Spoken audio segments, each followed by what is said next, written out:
Now, at least 12 Palestinians, including an infant, were killed in an Israeli airstrike on an apartment in the Nuseirat Refugee camp in central Gaza.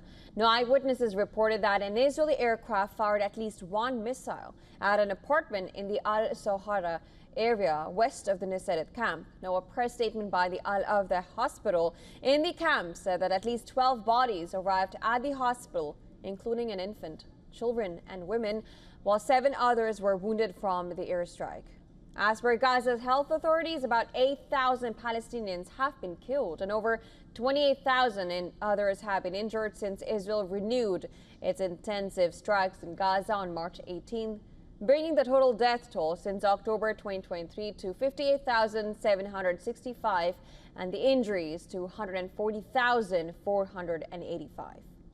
Now, this comes as the deaths of people waiting for handouts in huge crowds near food points in Gaza have become a regular occurrence, with the territory's authorities frequently blaming Israeli fire. Gaza's Civil Defense Agency on Saturday said that the Israeli fire killed 39 people and wounded more than 100 near 2 aid centers in latest deaths of Palestinians seeking aid.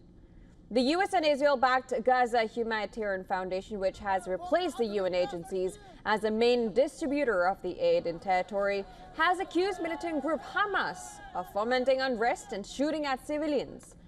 The Israeli military, in its response, said that it was aware of the reports about casualties and that it identified suspects who approached them during operational activity in the Rafah area, posing a threat to the troops.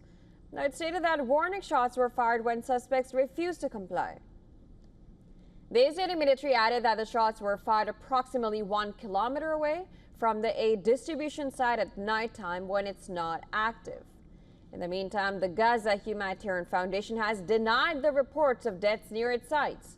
Taking to the X handle, the agency said that it has repeatedly warned aid seekers not to travel to the sites overnight and early morning hours.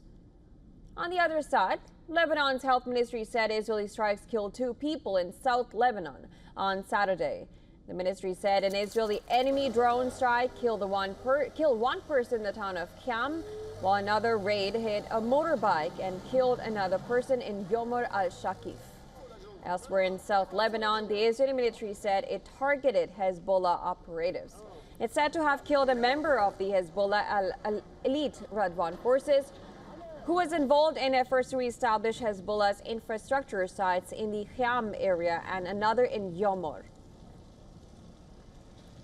Now, back in Israel, crowds gathered for their weekly rally at the hostage square before marching towards the Tel Aviv branch of the U.S. Embassy.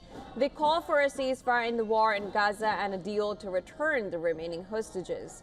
Israel and Hamas have been holding ceasefire talks in Qatar in recent weeks, but international mediators say there has been no breakthrough yet.